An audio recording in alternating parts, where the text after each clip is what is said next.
Chaque année, ils sont des centaines de milliers à traverser la Méditerranée pour rejoindre l'Europe.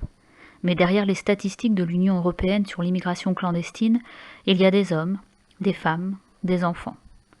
Mille une trajectoires comme celle par exemple de Majid Hussein, un jeune Nigérian.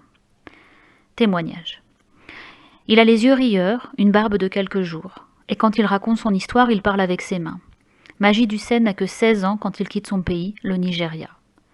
Il ne fuit pas pour des raisons économiques, mais parce qu'il est musulman. Il raconte.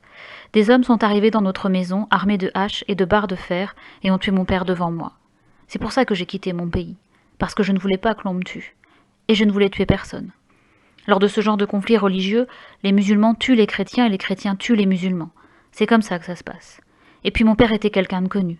Il travaillait pour une société pétrolière et parrainait des émissions de télé musulmanes pendant le ramadan. Un parcours ponctué d'épreuves. Majid s'est enfui sans rien emporter. Il marche plusieurs jours, arrive au Niger. Là-bas, il embarque dans un camion qui transporte des marchandises, direction la Libye.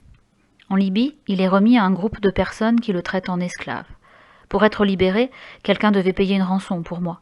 Mais je ne connaissais personne en Libye. Alors j'ai travaillé pour ces gens, à la ferme, puis dans une maison où je faisais le ménage. Petit à petit, j'ai gagné la confiance de la femme pour qui je travaillais. Elle m'a envoyé faire les courses au marché, et j'en ai profité pour m'échapper.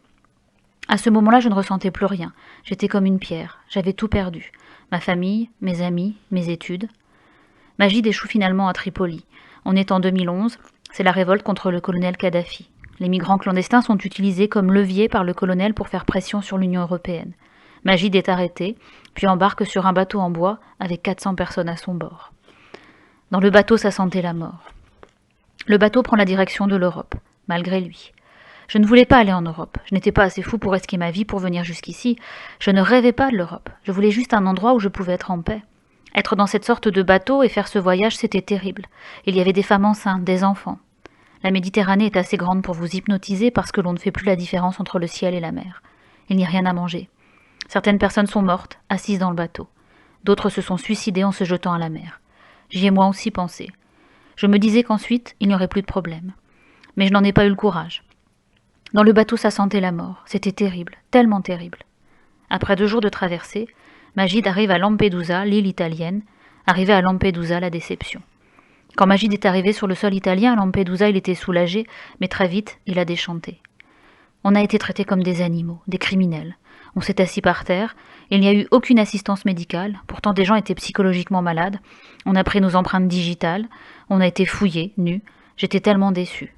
L'Europe parle de liberté, de démocratie, mais ça n'existe pas ici. La liberté et l'égalité sur le continent européen quand on est migrant.